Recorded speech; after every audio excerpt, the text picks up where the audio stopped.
very, very much. I have to say, this is the third packed house, and I think there's actually an overflow room we're going to go visit afterwards. Folks who literally couldn't get in here. We had a terrific gathering in the Tri-Cities area yesterday afternoon, and then we went to Spokane, and we had a great gathering there. Now here, we're going to go up to Everett later on today, so we're thrilled to be here with you. And I want to draw some very sharp distinctions, just to give you a sense of how big the gap is between the world President Obama wants to create and the world that I think we want to live in. I've come out very strongly in favor of an American energy policy. I believe that we should maximize the production of American energy. I think we should do it.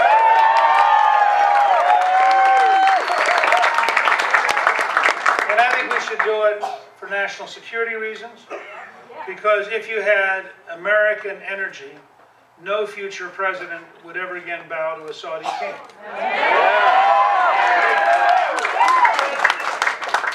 And if you have an American energy policy and we keep $500 billion a year here at home that's currently going overseas, that would create millions of new jobs, which would put Americans to work.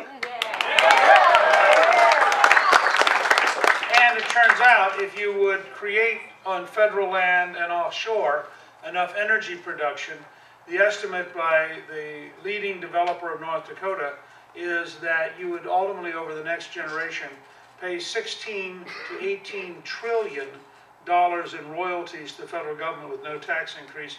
That's enough. If you put that to one side and didn't spend it, that would be enough money to pay off the federal debt. So I've advocated that we really fundamentally rethink what Obama's doing. Obama is anti-American energy. His Secretary of Energy, and I think it's kind of strange to have a Secretary of Energy who's anti-energy.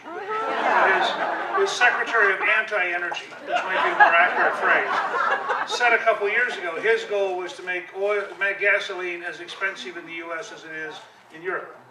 That is about $9 or $10 a gallon. Yep. Now, my goal is the opposite. Now, I want you to understand the framework of this. When I was Speaker of the House, the average price of gasoline was $1.13. When Obama was sworn in, the average price of gas was $1.89. That's right. Wow. So the current price of gas is not inevitable. It's not, one of those things that God looked down one morning and said, let me raise the price of gasoline. Obama looked down one morning. And it's interesting because Obama's caught in a trap. What he really believes is that we should all be required to get out of any vehicle that's larger than the one he wants us to have. Yep. Right. And he really believes that raising the price of gasoline will punish us into doing that. But he knows that if he says that, he'll get beat. And he'd really like to get reelected. So to get reelected, he has to say he's not for what he's for, because if he was for what he was for, you wouldn't reelect him. He wants you to reelect him. So he'd like you to believe, you follow me so far? I don't want to get ahead.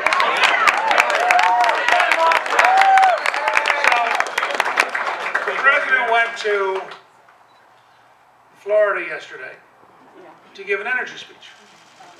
And I'm going to, at the California State Convention tomorrow, take his speech paragraph by paragraph and take it apart.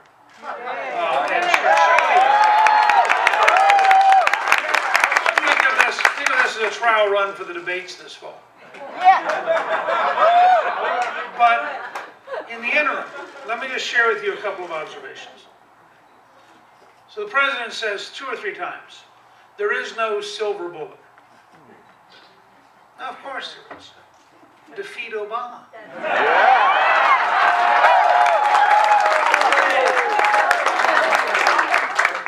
The president says, we can't really solve this problem in my administration, maybe not in a decade. This is very much like Jimmy Carter.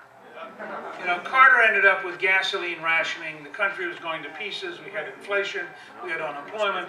So Carter gives this great malaise speech in which he says to the country, things are all kind of miserable, but at least we can share the misery.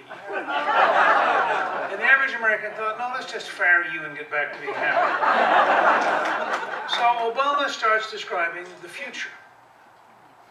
And one of the solutions he comes up with, because he explains why we can't drill. And one of the solutions he comes up with is algae. Now, let me be clear here. I'm a big fan of science. I believe in biofuels. I actually have a friend at Texas A&M who is developing an algae that eats municipal waste and produces alcohol as a byproduct.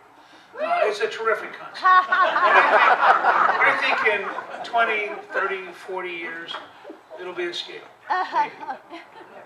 But it's like Solyndra. Remember Solyndra? The president had this magnificent solar-powered investment, took $500 and some million of your money, visited the plant because it was the plant of the future. Yep.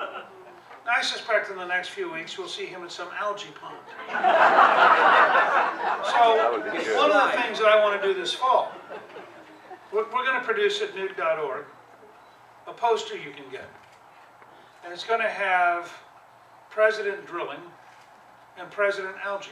And it's going to say, you pick. Which one do you think is more practical? And we'll be able to tell just how liberal a neighborhood is by how many pick President Algae. But here are some facts.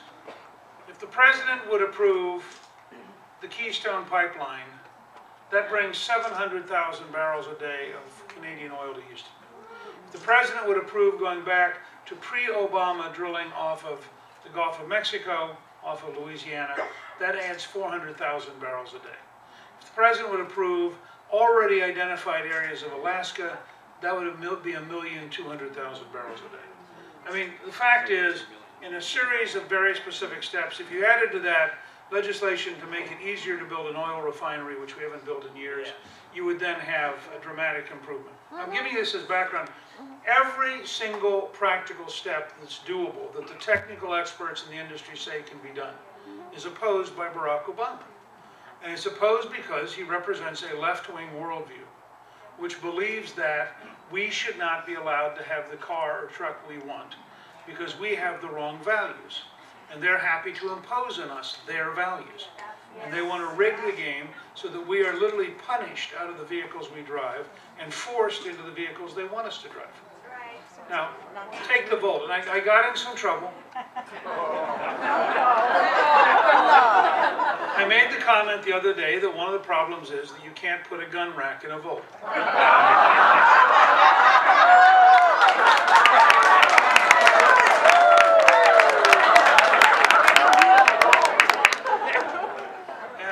A guy in Atlanta actually did a YouTube video putting a gun rack in the trunk. To which a friend of mine who hunts in South Georgia said, yeah, but where does the deer go? Now, this was misinterpreted. I'm not particularly anti-Volt. Now, I think it's weird that the president who believes in redistribution is proposing in his new budget a $10,000 tax credit for buying a car when the average family that buys a Volt has a $170,000 income. But think about it. I mean, the people who are going to buy a Volt, it's their second, third, or fourth car. And it's great around town and makes them feel good, and they're cutting edge. That's fine. I'm not against buying a Volt, although the president's not going to come out and say, what we ought to have is a $10,000 tax credit for buying a truck. But here's the choice. Here's my point. The president would like to force all of us into small vehicles. The president would like to force all of us into what he thinks we should have. That's not freedom. That's not liberty. The fact is, we all need to say to Barack Obama, you know, he's president of the wrong country. If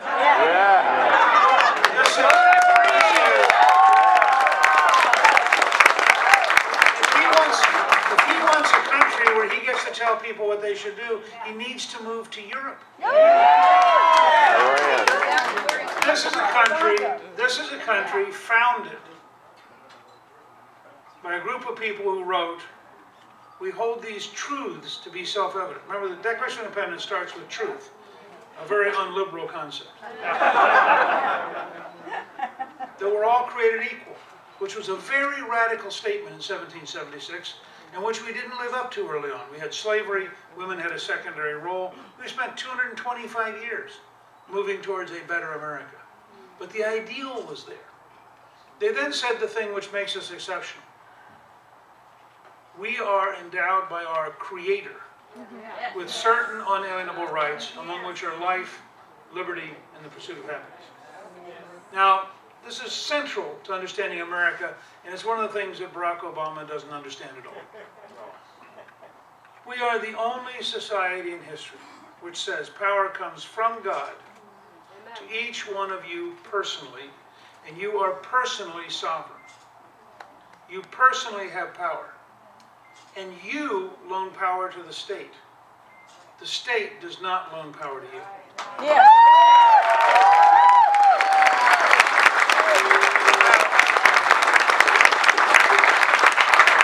The reason that matters, notice how the Constitution begins.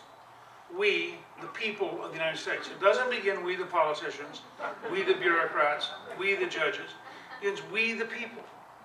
And that's why this issue of liberty is important.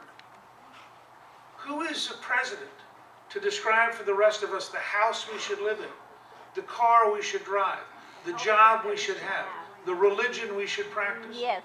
But Obama's vision is one of total power in the White House, in which they get to tell us virtually everything, and we're supposed to obey. We are citizens, and the government should serve us.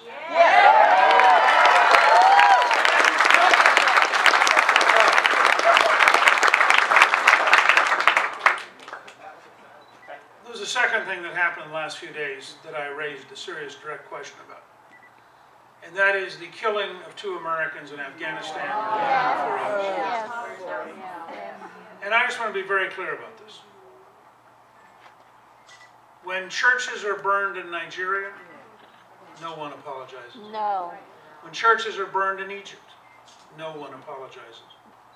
When the Christian population of Iraq drops from 1,200,000 to 500,000, no one apologizes. When churches are burned in Malaysia, no one apologizes. No. And frankly, when Muslims destroy mosques, destroy Qurans, go look at Libya. Go look at Syria. Have you seen great outcries against Assad? You think all the bombing they did in Syria recently, all the artillery they fired, they weren't desecrating places? Mm-hmm. But when our enemies deliberately exploit fanaticism to try to make a case against us, while we are defending them, there's something profoundly wrong. And when the commander-in-chief doesn't stand up for the young men and women risking their lives under it, wrong. I believe Afghanistan owes the United States an apology.